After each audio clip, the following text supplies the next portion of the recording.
the Nigerian police force has joined hands with the military in what has become a major assault on some of these elements. But what we have seen now is in Kogi State. Is this happening across the country? Yes, thank you very much. So this is going to be sustained, and this is going to be taken to every enclave of the bandits or kidnapping gangs, gun runners, or terrorists. So this is just the beginning. We'll sustain it in Kogi, we'll sustain it in Kwara, and we'll also take it to every other area where this is needed. Are these the same? Are these also forest guards, or they're just part of the operation?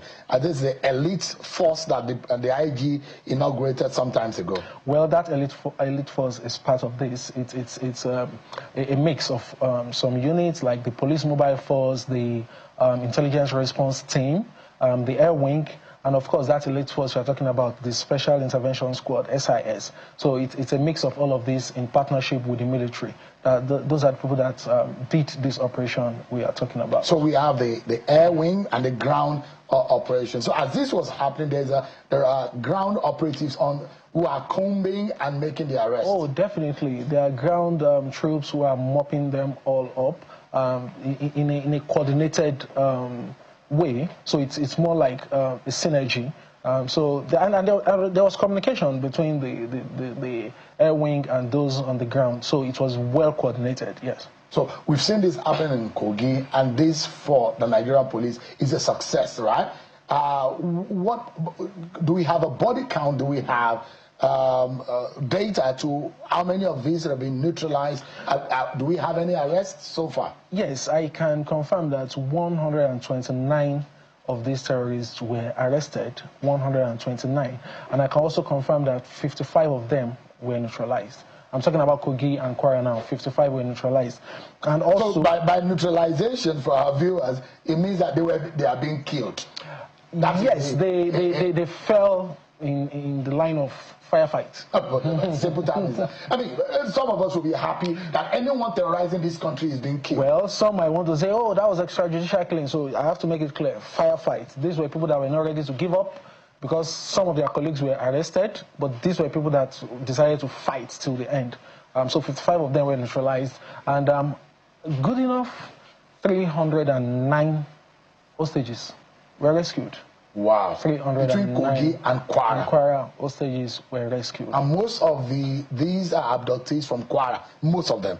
The larger percentage of them were from... Well, I wouldn't know which is larger, or I wouldn't want to say which is larger, but between Kogi and Kwara, 309 hostages were rescued. So, in all of these, the operation of the forest guard, because I saw how they graduated and they were deployed. And we now understand that more sophisticated equipment are now coming to fight insurgents. What more do Nigerians need to know as per what is coming in the next few days? Well, I'll say something. For this particular operation, our men have been on ground since as far back as January 2nd, before they actually struck. They had been on ground to study the terrain, because it's a very difficult terrain. So many trees, so many hills, caves, streams. In fact, it's not even motorable, and it makes it easy for these terrorists to hide. It makes it easy for them to mount, to have surveillance points on different trees and monitor the movement of officers. It makes it easy for them. In fact, they even use walkie-talkie, so they even communicate the moment they sight the presence of security operatives, so they can easily regroup, they can easily come together to be formidable. So the point I'm trying to make is we've been there since January 2nd, when IG approved this operation for the police parts to join, work with the military for this, and see when we eventually struck. So in the coming days, it might not be as easy as you're making it sound. So we still need to do a lot of reconnaissance and all of that. But we can assure Nigerians, without putting any specific timestamp, we can assure Nigerians that we are working seriously to sustain what we have started. And we are taking this battle to every single identified enclave of bandits and terrorists. Why does it look like the police just woke up? Well, it's not like we just woke up. What is happening is that you are now seeing the dividend of should I say months or periods of intelligence gathering. You're now seeing dividends of a long period of planning. The military, the police, the DSS, and other security agencies have been planning to ensure that this operation is very, should I say, very successful to reduce the casualty on the part of the police. And that's what it was.